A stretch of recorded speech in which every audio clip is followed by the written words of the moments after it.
మనసులో శతాబ్దాల గౌరవం, పట్టు పరంపరకు ప్రతీక, సంప్రదాయానికి శాశ్వత చిరునామా సఖీ.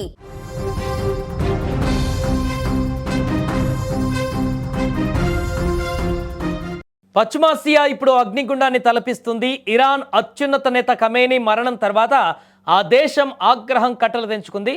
అమెరికా తన హద్దులు దాటిందని, దీనికి భారీ మూల్యం చెల్లించుకోక తప్పదని ఇరాన్ హెచ్చరించింది. అన్నట్లుగానే కేవలం మాటలకే పరిమితం కాకుండా క్షేత్రస్థాయిలో దాడులకు దిగింది.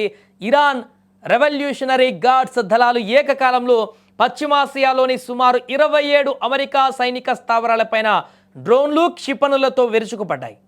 దుబాయ్, దోహాలోని యుఎస్ బేసులతో పాటు లెబనాన్లోని అమెరికా ఎంబసీకి కూడా ఇరాన్ లక్ష్యంగా చేసుకుంది. ఇజ్రాయెల్ పైన కూడా క్షిపణుల వర్షం కురిపిస్తూ యుద్ధ వాతావరణాన్ని తారాస్థాయికి చేర్చేసింది. ఈ పరిణామాలపైన అమెరికా అధ్యక్షుడు డొనాల్డ్ ట్రంప్ అత్యంత తీవ్రంగా స్పందించాడు.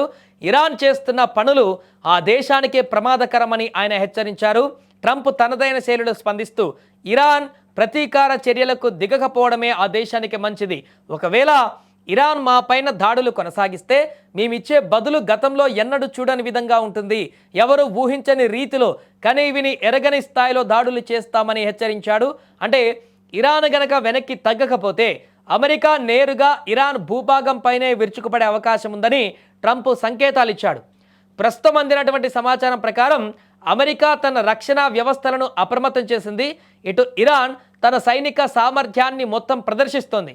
అమెరికా మిలిటరీ స్థావరాలే లక్ష్యంగా సాగుతున్నటువంటి ఈ దాడులు ఎటు దారి తీస్తాయో అన్న ఆందోళన ప్రపంచవ్యాప్తంగా నెలకొంది. ఇరాన్ దూకుడుకు ట్రంప్ ఏ విధంగా చెక్ పెడతాడు, అమెరికా తదుపరి అడుగేంటి అనేది ఇప్పుడు $1 మిలియన్ ప్రశ్న. ఏది ఏమైనా ఖమేనీ మరణం పశ్చిమాసియాలో ఒక పెద్ద యుద్ధానికి నాంది పలికినట్టుగా కనిపిస్తుంది. నెక్స్ట్ ట్రంప్ తీసుకునేబోయేటువంటి చర్య ఏ రకంగా ఉండబోతుంది, దాని పరిణామాలు ఏ రకంగా మారబోతున్నాయి అనేటువంటిది ఇప్పుడు ప్రపంచ దేశాలన్నింటినీ కూడా ఆందోళనకరానికి గురి చేస్తున్నాయి. ఎందుకంటే ఒకసారి అటాక్ చేస్తేనే ఖమేనీ హతమైపోయాడు.